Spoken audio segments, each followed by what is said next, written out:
नमस्ते, स्वागत छ तपाईहरुलाई आजको यस कक्षामा। म हुँ महादेव पराजुली। आज म तपाईहरुलाई कक्षा 5 को पाठ 16 कवि कृष्णप्रसाद पराजुलीले लेख्नु भएको कविता देशको माटोको वाचन गरेर सुनाउनेछु र त्यसको लयबोध पनि सिकाउनेछु र त्यसमा प्रयुक्त कठिन शब्दहरू र कविताको मूल भाव पनि बताउनेछु। ल है त अब कक्षा सुरु गरौँ। आज म पाठ 16 देशको माटो शीर्षकको कविता तपाईहरुलाई पढाउँदै छु।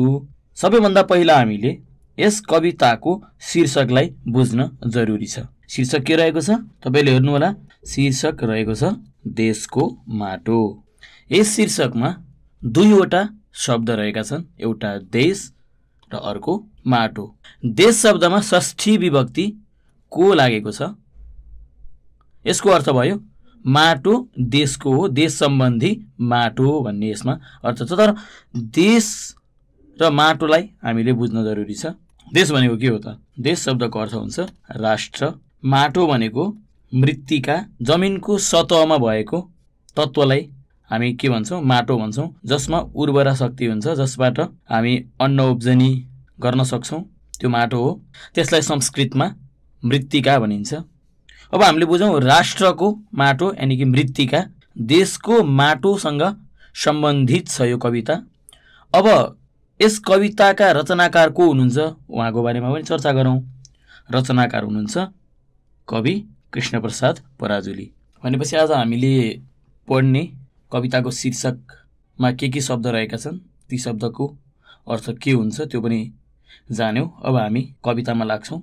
यस देशको माटो कविता झ्याउरे लयमा रचना गरिएको छ र यस कवितामा तपाईहरूले मुख्य रूपमा बुझ्नुपर्ने कुरा यसको अन्तिममा भएका शब्दहरूमा अनुप्रास पाइन्छ। जस्तै हुन्थ्यो, हुन्थ्यो, भयो, रह्यो, यसरी अन्त्यानुप्रासमा लेखिएको झ्याउरे लयको यो कविता हो र यसलाई म वाचन गर्दैछु। देशको माटो सिर्जनाले भर्न सके हुन्थ्यो, छातीभरि न्यानो माया छर्न सके हुन्थ्यो, माटोसँगै नाता गाँसी बस्ने मन भयो, घामपानीमा जीवन सधैँ अर्पण भइरह्यो।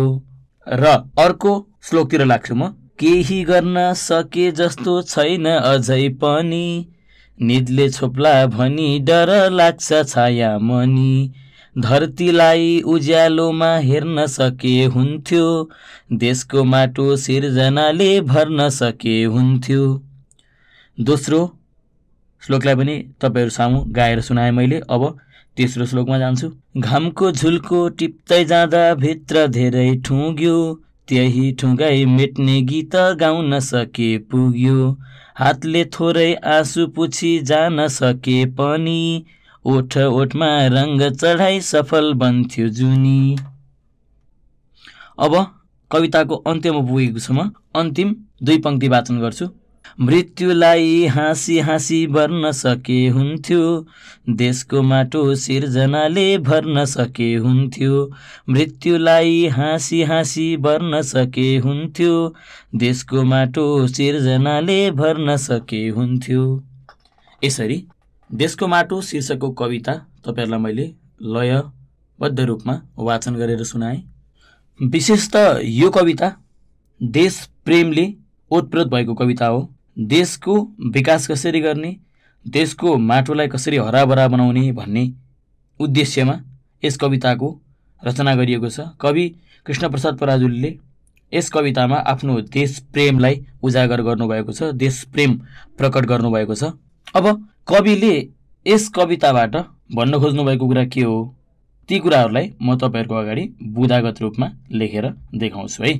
यसमा कविले विकास भइसकेको छैन, विकास भयो भने राम्रो हुन्थ्यो भनेर सम्भावनाको कुरा गर्नुभएको छ। जस्तै सके हुन्थ्यो भन्ने क्रियापद प्रयोग गरिएको छ यहाँ। यसमा इच्छा पनि प्रकट गर्नुभएको छ कविले। जस्तै पहिलो श्लोकमा रहेको छ, देशको माटो सिर्जनाले भर्न सके हुन्थ्यो, छातीभरि न्यानो माया छर्न सके हुन्थ्यो, माटोसँगै नाता गाँसी बस्ने मन भयो, घामपानीमा जीवन सधैँ अर्पण भइरह्यो। कविले यस कवितामा स्वदेशको माटोलाई विकासले समृद्ध तुल्याउने र स्वदेशमै बसी सुख दुःख सहेर स्वमातृभूमिसँग न्यानो नाता गाँच्ने इच्छा प्रकट गरेका छन्। र अर्को बुदा लेख्छु म तपाईहरुको अघि। आजसम्म देशको लागि केही गर्न नसकेको र केही गर्न नपाउँदै मरिने हो कि भन्ने चिन्ता कविले यस कवितामा गरेका छन्। कविले भन्नुभएको छ, केही गर्न सके जस्तो छैन अझै पनि, निदले छोप्ला भनी डर लाग्छ छाया मनी।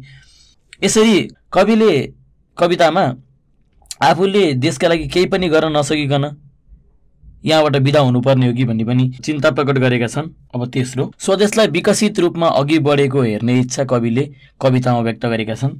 जस्तो तपाईहरुले त्यो पंक्तिमा हेर्न सक्नुहुन्छ, धरतीलाई उज्यालोमा हेर्न सके हुन्थ्यो, देशको माटो सिर्जनाले भर्न सके हुन्थ्यो। यानि कि आफ्नो देशलाई उज्यालोमा समृद्धशाली रूपमा हेर्न पाए हुन्थ्यो भन्ने इच्छा यसमा कविले गर्नुभएको छ। र 4 मा, देशलाई सुन्दर बनाउन धेरै परिश्रम र कष्ट गर्नुपर्छ अनि मात्र हाम्रो जीवन सफल हुन्छ भन्ने कुरा कविले व्यक्त गर्नुभएको छ। जस्तै त्यहाँ भन्नुभएको छ कविले, घामको झुल्को टिप्दै जाँदा भित्र धेरै ठुग्यो, त्यही ठुङ्गाई मेट्ने गीत गाउन सके पुग्यो, हातले थोरै आँसु पुछी जान सके पनि, ओठ ओठमा रंग चढाई सफल बन्थ्यो जुनी। 5 मा, स्वदेशको समृद्धिका लागि आफूले हाँसी हाँसी मृत्युवरण गर्न पनि पछि हट्नु हुँदैन भन्ने इच्छा कवितामा व्यक्त गरिएको छ। यसलाई कवितामा लेखिएको छ, हेर्नु होला, मृत्युलाई हाँसी हाँसी भर्न सके हुन्थ्यो, देशको माटो सिर्जनाले भर्न सके हुन्थ्यो। यानि कि देशको हित हुन्छ भने आफूलाई समर्पित पनि गर्न सक्नुपर्दछ भन्ने इच्छा यहाँ कविले गर्नुभएको छ। यदि हामीले त्यसो गर्न सक्यौं भने हाम्रो राष्ट्र समृद्ध हुन्छ, हाम्रो देशको माटो विकसित हुन्छ भन्ने चाहना यस कवितामा कवि कृष्णप्रसाद पराजुलीले गर्नुभएको छ। र अब यस कवितामा प्रयुक्त कठिन शब्दहरूको अर्थलाई म यहाँ तपाईको अघि लेखेर देखाउँछु र तपाईहरुले पनि विचार गर्दै गर्नु होला कि कुन अर्थ कुन शब्दको हो भनेर हेर्नु होला। अभ्यास 3 मा हेर्नु होला सबैले, शब्द र अर्थको जोडा मिलाऊ भनिएको छ। एकातिर शब्दलाई दिएको छ भने अर्कोतिर अर्थलाई यहाँ दिएको छ। शब्दमा पहिलो शब्द छ सिर्जना। सिर्जनाको अर्थ तपाईहरुले हेर्न सक्नुहुन्छ, त्यहाँ लेखिएको छ रचना, नयाँ काम गर्नु, कुनै पनि नवीनतम सृष्टि गर्नु के हो, सिर्जना हो। सृष्टि नै सिर्जना हो, नयाँ कुरा बनाउनु सिर्जना हो, त्यो रचना हो। र अर्को छ अर्पण भन्ने। अर्पण शब्दको अर्थ यहाँ दिएको छ दिने वा चढाउने काम। अर्को शब्द रहेको छ निद। निद भनेको निद्रा हो। अर्को रहेको छ ठुङ्नु। यसको अर्थ रहेको छ चराको चुच्चाले घोपे झैं गरी बिज्नु। र अन्तिम शब्द रहेको छ वर्नु। वर्नु शब्दको अर्थ हुन्छ मान्नु अथवा स्वीकार गर्नु, वरण गर्नु। अब फेरि माथिबाट हामी हेरौं, सिर्जना शब्दको अर्थ हुन्छ रचना, अर्पण शब्दको अर्थ दिने वा चढाउने काम, निदको अर्थ निद्रा, ठुङ्नुको अर्थ चराको चुच्चाले घोपे झैं गरी बिज्नु र वर्नुको अर्थ मान्नु हुन्छ। यसरी आज मैले देशको माटो शीर्षकको कवितालाई लयबद्ध रूपमा वाचन गरेँ र कविताले भन्न खोजेका कुराहरूलाई मूल भावको रूपमा लेखेर देखाएँ र तपाईहरुलाई आजको म गृह कार्य दिँदैछु। अर्को कक्षामा आउँदा तपाईहरुले अभ्यास 5, 6 र 7 मा भएका प्रश्नहरूको उत्तर आफ्नो अभ्यास पुस्तिकामा लेखेर ल्याउनु होला। फेरि पनि गृह कार्यमा तपाईहरुलाई सम्झाउँछु, 5, 6 र 7 यी प्रश्नहरूको उत्तर अभ्यास पुस्तिकामा लेखेर ल्याउनु होला। आजको कक्षा म यही बिट मार्न चाहन्छु। आशा छ तपाईहरुले आजको कक्षाबाट देशको माटो शीर्षकको कवितालाई राम्रोसँग बुझ्ने अवसर पाउनुभयो भन्ने।